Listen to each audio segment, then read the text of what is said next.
সকলকে জয় যিশু। প্রত্যেককে প্রভু যিশুর মধুর নামে স্বাগত জানাই। আজকের যে বিষয়টি আমরা শুনব, ঈশ্বরকে পরিচালিত করো না, ঈশ্বর দ্বারা পরিচালিত হও। আমরা যখন ছোট ছিলাম তখন আমরা কি করতাম, আমাদের যে পিতামাতা রয়েছেন, যিনি পিতামাতা রূপী ঈশ্বর, তাঁরা আমাদেরকে যেমন পরিচালনা করতেন আমরা তেমন পরিচালিত হতাম।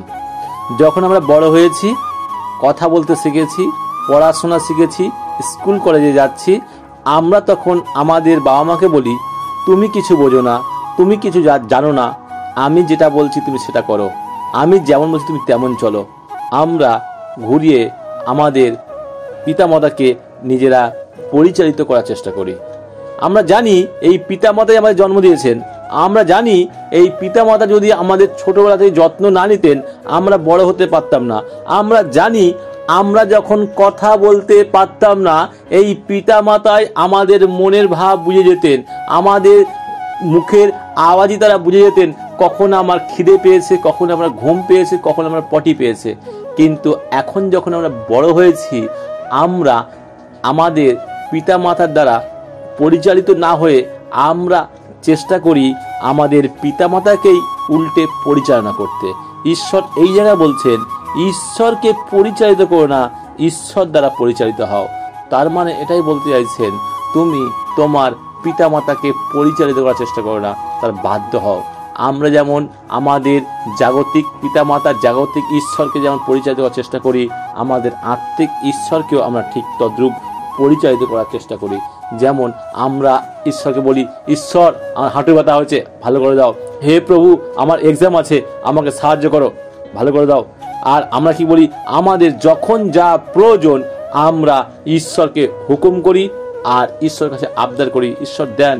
কিন্তু ঈশ্বরও তো চান আমরা তার জন্য ইচ্ছা অনুযায়ী চলি। কিন্তু আমরা কি করছি, আমরা ঈশ্বরকে পরিচালিত করার চেষ্টা করছি। আসুন আমরা ঈশ্বরের বাক্য দেখি, গীত সংহিতা 24 তার 1 পদ। পৃথিবী ও তাহার সমস্ত বস্তু সদাপ্রভুরই, জগৎ ও তন্নিবাসীগণ তাহার। আর একটি বাক্য দেখি, গীত সংহিতা 90 3 পদ। তুমি মর্ত্যকে ধুলিতে ফিরাইয়া থাকো, বলিয়া থাকো মনুষ্য সন্তানেরা ফিরিয়া যাও। আমরা দেখলাম দুটো বাক্যতেই যে প্রত্যেকটা মানুষ জানে এই পৃথিবী এবং এখানে সমস্ত বস্তু এবং জগতে যা কিছু আছে সমস্ত কিছু সৃষ্টিকর্তাই কিন্তু ঈশ্বর। তা সত্ত্বেও আমরা ঈশ্বরকে পরিচালনা করার চেষ্টা করি, ঈশ্বরকে পরিচালিত করার চেষ্টা করি, আমাদের ইচ্ছা অনুযায়ী চলতে চাই, আমরা ঈশ্বরের বাধ্য হতে চাই না। তেমনি একটি ভাবাদির কথা বলবো, তেমনি একজন ব্যক্তির কথা বলবো, সে হলো জোনা। জোনাকে ঈশ্বর ডেকেছিলেন, তুমি যাও সেই নিনবিতে, যেখানে আমার সন্তানরা আমাকে ভুলে গেছে, তারা ব্যভিচার কাজে মরত, বিভিন্ন পাপ কাজে মরত। তুমি যাও, তুমি সেই নিনবিতে গিয়ে আমার কথা বলো। তুমি বলবে সেখানে গিয়ে, তোমরা যদি মন পরিবর্তন না করো, আমি তোমাদেরকে 40 দিন পরে এই নিনবি আমি ধ্বংস করে দেব। কিন্তু সেই জোনা সেই নিনবিতে যাওয়ার কথা বলে সে নিনবিতে না গিয়ে নিজের ইচ্ছায় সে তরশিশে পালিয়ে যাওয়ার চক্রান্ত করলেন।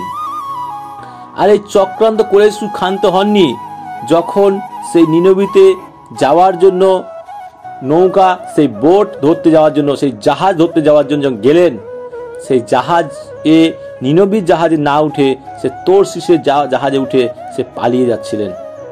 তখন ঈশ্বরের অবাধ্য হওয়ার জন্য, অন্য জাহাজে পালিয়ে যাওয়ার জন্য ঈশ্বর সমুদ্রে প্রচণ্ড বায়ু পাঠিয়ে দিলেন, আর সমুদ্রে ভারী ঝড় উঠল। নাবিকেরা ভীত হয়ে গেল যে এই হঠাৎ শুকনো সময় বিনা মেঘে বৃষ্টি বজ্রপাতের মতন হঠাৎ ঝড় উঠলো কেন? তারা খুব ভয় পেয়ে গেল। আর সেই সময় জাহাজের নাবিকেরা খুব অস্থির হয়ে পড়ল, আর তারা এইখান থেকে বাঁচার জন্য জাহাজের খালি করার জন্য, জাহাজের প্রচুর মাল ছিল, যে সমস্ত মাল সব সমুদ্রে ফেলে দিল। তা সত্ত্বেও জাহাজের নিয়ন্ত্রণ তাদের হাতে ছিল না। জাহাজের নিয়ন্ত্রণ যেন আস্তে আস্তে হারিয়ে যাচ্ছে, তখন তারা কি করলো, তখন তারা চেষ্টা করলো কিভাবে জাহাজটাকে বাঁচানো যায়। তখন তারা জাহাজের মধ্যে খুঁজতে শুরু করলো কোথায় কি সমস্যা রয়েছে। তখন তারা গুলিবাট করলো, লটারি করে দেখলো যে কার নামে ওঠে, যে কে কার পাপের জন্য এই আমাদের জাহাজ আজকে ডুবতে বসেছে। তখন যখন নাম উঠল জোনার নাম, জোনাকে খুঁজে খুঁজে দেখলো এক জাহাজের এক নিচে তালায়, সেখানে সে ঘুমাচ্ছে। তাকে দেখে তুললো এবং তাকে বলল যে তুমি কি পাপ করেছো, কেন এই সমস্ত ঝড় এসেছে। তখন জোনা বললেন, আমি সদাপ্রভুকে ভয় করি, তিনি স্বর্গের ঈশ্বর, তিনি সমুদ্র স্থল নির্মাণ করিয়াছেন। দেখুন, সেই জোনা জানতো যে যে ঈশ্বরকে আমি ভয় করি সেই ঈশ্বর এই সমুদ্র স্থল এবং সমগ্র জগৎ সৃষ্টি করেছেন। আর সেই ঈশ্বর বলেছে আমাকে নিনবিতে যেতে, আর সে পালিয়ে যাচ্ছে কোথায় না তরশিশে। লোকেরা তখন অতিশয় ভীত হইয়া কহিল, কি করিলে সমুদ্র আমাদের প্রতি ক্ষান্ত হইবে, কেন সমুদ্র উত্তরোত্তর প্রচন্ড হইয়া উঠেছিল। কি করলে এই সমুদ্র ঠান্ডা হয়ে যাবে, কি করলে আমরা বাঁচবো, কারণ সমুদ্র আরো যেন উত্তাল হয়ে আমাদের গ্রাস করার জন্য তখন আমাদেরকে গিলে ফেলছে। তখন জোনা বলল, আমাকে সমুদ্রে ফেলে দাও। কিন্তু তারা চেষ্টা করলো ঈশ্বরকে পরিচালিত করার। যখন জোনা বলল আমাকে সমুদ্রে ফেলে দাও, তখন সেই নাবিকেরা চেষ্টা করলো তার কথা না মেনে জোনাকে না ফেলে দিয়ে তাকে চাইলো যে জাহাজটাকে সমুদ্রের ধারে নিয়ে যেতে। কিন্তু আরো যখন ঝড় উঠলো তখন নাবিকেরা ভয় পেয়ে গেল। ঈশ্বরের কথা ছিল তুমি তাকে জোনাকে সমুদ্রে ফেলে দাও। তখন শেষে তারা ঈশ্বরকে ডাকতে লাগলো, সেই নাবিকেরা এবং জাহাজ যতজন ছিল, এবং তারা বলতে লাগলো ওই ব্যক্তির প্রাণের জন্য আমাদের বিনাশ না হোক, তোমার ইচ্ছা মতো জোনাকে সমুদ্রে ফেলে দিচ্ছি। যে হে ঈশ্বর, তোমার ইচ্ছা মতন আমরা সমুদ্রে জোনাকে ফেলে দিচ্ছি, যেন তার কোনো অপরাধ আমাদের যেন না হয়, তোমার ইচ্ছায় পূর্ণ হোক বলে তাকে যখন সমুদ্রে ফেলে দিল আর ঝড় থেমে গেল। সবাই রক্ষা পেল, সবাই অবাক হয়ে গেল যে আমরা যতক্ষণ ঈশ্বরের ইচ্ছা পালন করিনি, আমরা যতক্ষণ ঈশ্বর দ্বারা পরিচালিত হইনি, ততক্ষণ আমাদের জীবনে ঝড় ছিল, জল ছিল, কষ্ট ছিল। যখন আমরা ঈশ্বর দ্বারা পরিচালিত হলাম, ঈশ্বরে বাধ্য হলাম, তখন আমাদের জীবনে সমস্ত ঝড় থেমে গেল। সমুদ্রের মধ্যে জোনাকে ফেলে দেওয়ার পরে ঘটল এক অসম্পূর্ণ এক আশ্চর্য ঘটনা। সেই সময় জোনাকে এক বৃহৎ মাছ এসে গিলে ফেললো, যেটা সেই সময় জোনাও জানতো না। জোনা ভাবছিল আমি এই সমুদ্রের জলে মৃত্যুবরণ করব, এই সমুদ্রে আমাকে গ্রাস করবে, সমুদ্রের পাতাল গহ্বর আমাকে শেষ করে দেবে, সেখান থেকে আর বাঁচার কোনো রাস্তা নেই।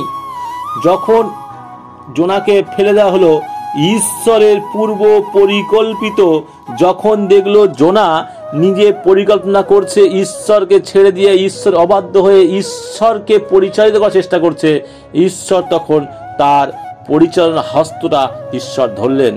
ঈশ্বর বললেন, আমার ইচ্ছা ব্যতি রেখে তুমি কিছু করতে পারবে না।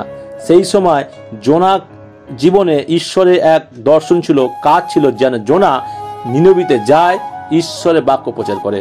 তখন জোনাকে গিলে ফেললো এক বৃহৎ মাছ। আর সেই মাছ যখন গিলে ফেললো, আর তখন সেই জোনা ওই মাছের ভিতর থেকে প্রার্থনা করলেন যে প্রভু আমাকে ক্ষমা করো, আমি পাপ করেছি, আমার অপরাধ মার্জনা করো, আমি তোমাকে পরিচালিত করার চেষ্টা করেছি, আমাকে তুমি পরিচালিত করবে বলে আমাকে তুমি আহ্বান করেছো, কিন্তু আমি তোমাকে পরিচালিত করার চেষ্টা করেছি, নিজে পরিচালিত না হয়ে।